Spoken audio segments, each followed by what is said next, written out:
Jai Gurudev. This is taken from a talk given at Vasudev Nivas, Pune on January 14, 1982 at the occasion of 8th anniversary of salvation of Shri Gulwani Ji Maharaj. You know it well that the self is conscious or animate. The body, on the other hand, is inanimate and gross. The self is manifested by Shakti. As long as Shakti is manifest in the self, it is called Chaitanya. This Shakti also performs a miracle by making the inanimate Chit appear to be conscious by virtue of the reflections of the illuminated self. At this stage, Shakti has been defined as Chit Shakti. The Shakti still continues its travel further. It then comes into the contact with the senses and will making them appear conscious, comes to be known as Chetana, that is consciousness. The one common Shakti thus is known as Chaitanya, Chit and Chetana. This has been described as Prasavkram, that is involutionary process by the science of spirituality. Involution means involvement by birth. It is in fact the downward travel of Shakti. But when it withdraws its manifested form from object to senses and finally then to consciousness, Prati Prasavkram process of evolution begins. Consciousness is deep inside and all outside us. When it is projected through the senses outside, it is called consciousness. But when it is active inside, it is described as Pratyak Chetana or pure consciousness. Even this pure consciousness does not reach conscious self as long as Chit has not been made pure by reducing the burden of the effect of past deeds. When awakened, the Chit Shakti fights and removes these effects. There are two methods of awakening Shakti. The first one is the path of knowledge. Such a man performs his duty for the sake of duty alone. He has a total dependence on God. He is detached from the sense of doership. This helps him develop the spirit of Vairagya towards the world. For instance, if I take off my spectacles, yet my mind is involved with thinking of them all the time, then this would not be renunciation or vairagya. But even if I keep the spectacles on and the mind is fully detached, then this would be the true spirit of renunciation. A real deed in life is free from all mental involvements in it. Only an action is done with a feeling of doership in it. I have therefore advocated the performance of deeds which help a man gradually attain pure consciousness. The other method of awakening Shakti is the grace of Guru. I do not want to detail in this respect innumerable evidences from the scriptures. I will summarily state here that this path has been advocated simply because an aspirant cannot depend fully on self-help in spiritual advancement. He is short of patience and generally expects immediate results, and when this fails to happen, he gives up spiritual practices. A guru gears up and accelerates the system of an aspirant and continues to be by his side until the goal is reached.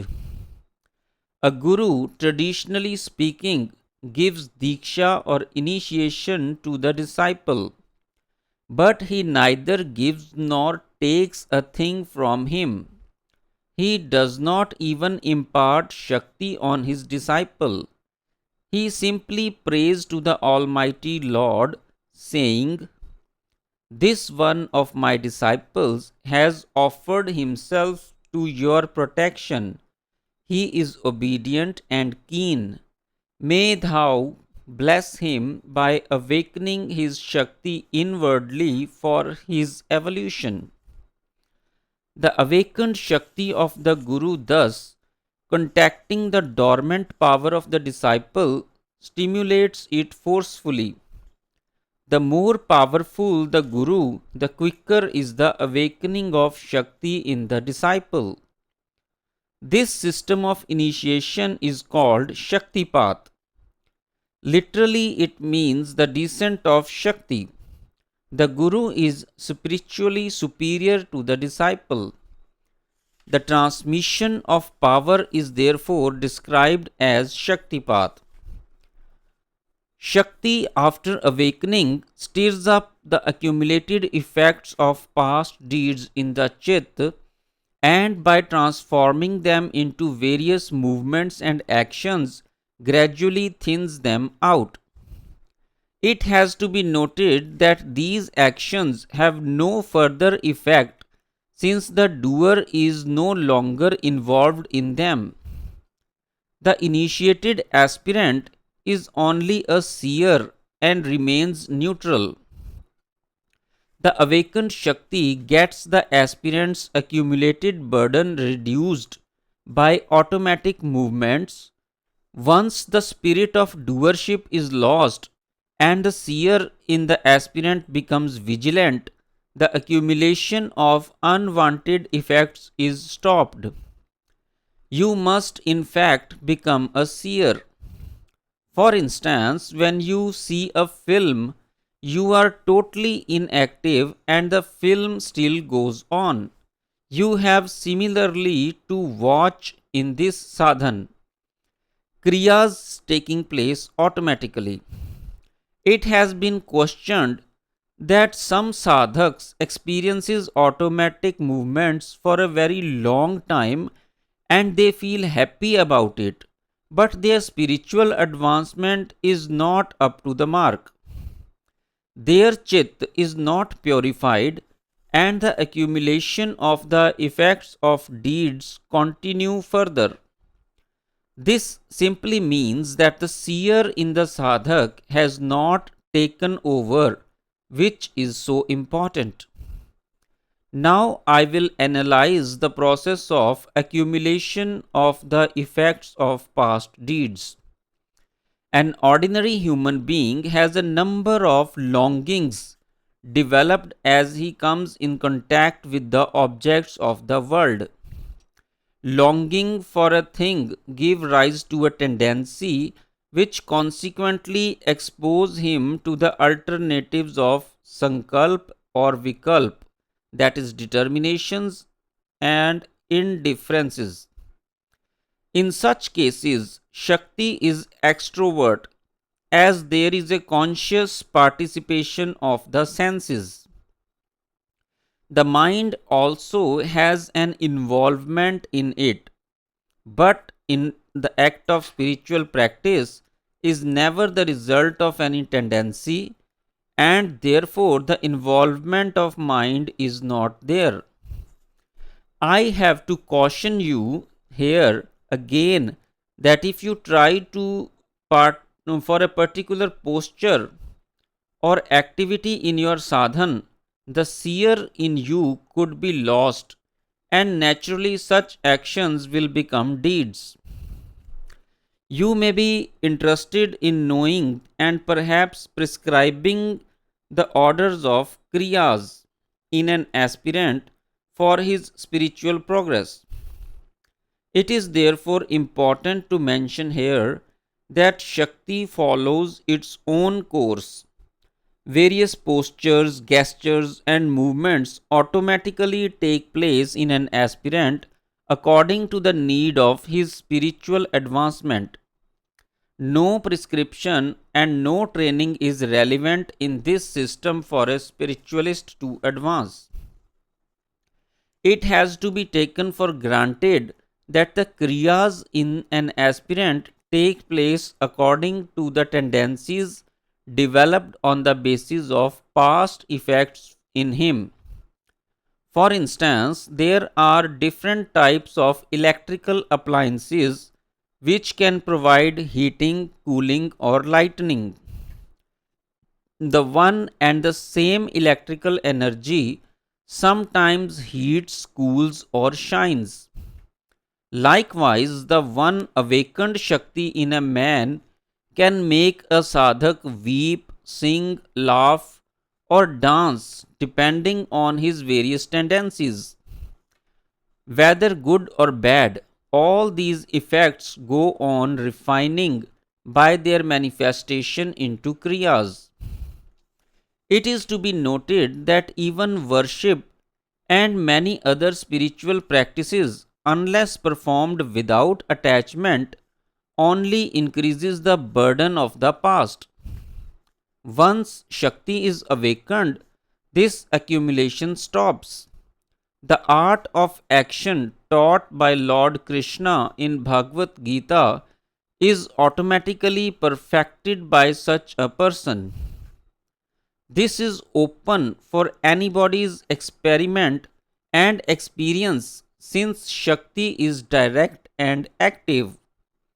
The will cannot be imposed on it. Even surrender to God, which has been described as Ishwar Pranidhan in Yoga Darshan, is the action of awakened and active Shakti. Therefore, we do not advocate any sort of spiritual practices but propose a passivity and surrender to the spontaneity of all active energy. I consider initiation with mantras to be proper, but I make it always clear at the time of initiation that mantra is only secondary.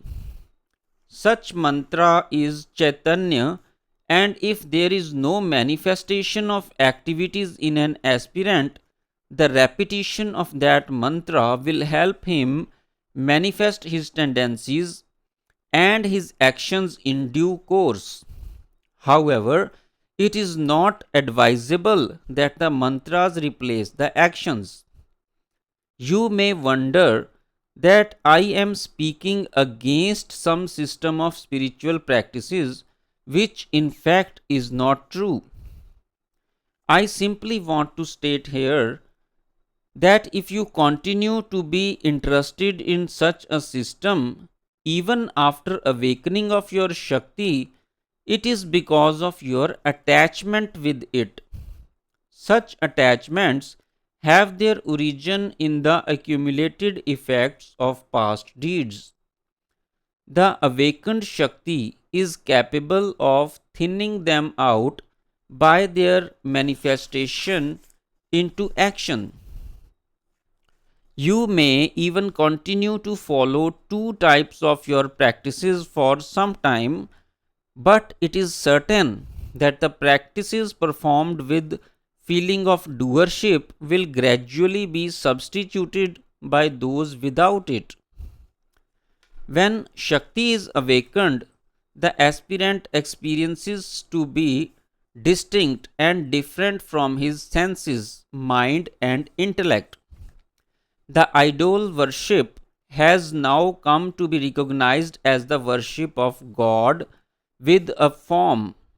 However, our scriptures considered it to be the worship of a symbol. Unmanifested Almighty God is the actual goal of our achievement. It is true that psychologically a human cannot concentrate on formlessness. Therefore, symbols, whether sun, moon, river, a god or an idol have been regarded as the objects of worship. The actual worship of a form is superior to the worship of an idol. Such an aspirant directly perceives the power of supremacy of God. In Bhakti Sutra of Narad, Bhakti has been described as an extravagant and abundant love for God. The pronoun for God used by Narad is Asmin, which means this. This God of devotion is directly perceived and felt. The pure and supreme love for Him can only be the result of awakened Shakti, which is the direct touch with Him. The devotion has also two stages.